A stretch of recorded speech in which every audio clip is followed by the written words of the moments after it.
Shalom, I have a question for you, which is, what does a serpent on a pole have to do with Yeshua? And we're going to talk about that today in this week's Torah portion, which is Chukat. It's Numbers 19:1 through 22:1. And the Haftarah is Judges 11:1 through 33. The New Covenant portion is John chapter 3, verses 10 through 21. Now, there are so many stories in this one parasha. We are still in the book of Numbers, which in Hebrew is Bamidbar, in the desert. We're still in the desert. And these are some of the stories that are in this parasha. The red heifer. Miriam dies in this story. In this story, God told Moses to speak to the rock, but instead, Moses struck the rock twice. Moses was banned from going into the Holy Land because of that. We see that Edom would not let Israel pass through its territory. Aaron dies in this portion, and we see the story of the bronze serpent, which is exactly where I want to start. I want to start in Numbers 21 in verse 4. Then they set out from Mount Hor by the way of the Red Sea to go around the land of Edom, and the people became impatient because of the journey. I just want to take a little break right there. The people became impatient because of the journey.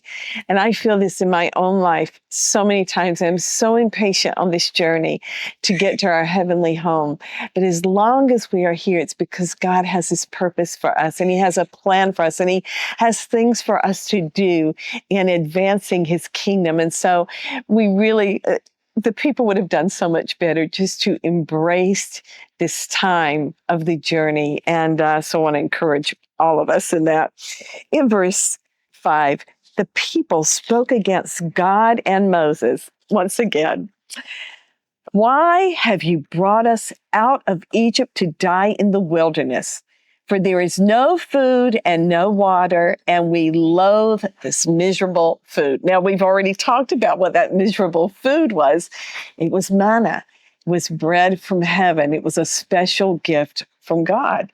In verse 6, the Lord sent fiery serpents among the people, and they bit the people, so that many people of Israel died. So the people came to Moses and said, "We have sinned because we have spoken against the Lord and you. Intercede with the Lord that he may remove the serpents from us." And Moses interceded for the people. Then the Lord said to Moses, "Make a fiery serpent and set it on a standard, and it shall come about that everyone who is bitten, when he looks at it, he will live." And Moses made a bronze serpent and set it on the standard, and it came about that if a serpent bit any man, when he looked to the bronze serpent, he lived. And we see this symbol of the serpent on the pole in everything that's related to medicine. Now, I want to go to the New Covenant portion, where I believe we see the real fulfillment of what we just read. And why did God, it's almost puzzling, why would God say, put this serpent on a pole? But let's read what it says in John chapter 3. Let's start in verse 9.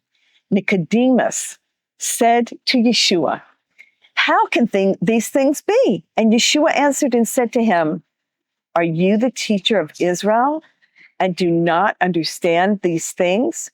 Truly, truly, I say to you, we speak of what we know and testify of what we have seen, and you do not accept our testimony. If I told you earthly things and you do not believe, how will you believe if I tell you heavenly things? No one has ascended into heaven, but he who descended from heaven, the Son of Man. As Moses lifted up the serpent in the wilderness, even so must the Son of Man be lifted up, so that whoever believes will in him have eternal life. For God so loved the world that he gave his only begotten Son, that whoever believes in him shall not perish, but have eternal life. For God did not send the Son into the world to judge the world, but that the world might be saved through him. He who believes in him is not judged. He who does not believe has been judged already because he has not believed in the name of the only begotten Son of God. This is the judgment, that the light has come into the world, and men loved the darkness rather than the light, for their deeds were evil. For everyone who does evil hates the light and does not come to the light, for fear that his deeds will be exposed. But he who practices the truth comes to the light, so that his deeds may be manifested as having been wrought in God. So back to our first question. What does a serpent on a pole have to do with Yeshua? It was a symbol and a foreshadowing of what God wanted to do. So just as they were in the desert, and if they were bitten, there was that serpent on the pole, and God said that they should look to that serpent and be healed. And that was God's way of bringing healing to the people. Now, when Yeshua came along, he showed us the real fulfillment of that picture, because what we see here is that Yeshua was put on that cross and he was hung there, that whoever would look to him and put their trust in him for salvation would be saved. And I just want to finish with another little verse here, in a few verses right here in Galatians chapter 3, verse 13. Messiah redeemed us from the curse of the law, having become a curse for us.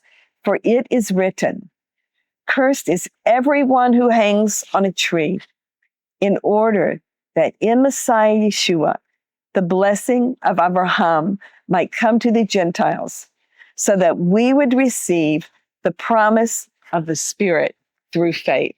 And I just leave you with those beautiful words to think about them all week long, and this incredible Messiah that we have, that we might look to him and be saved. Shalom. Have a wonderful week.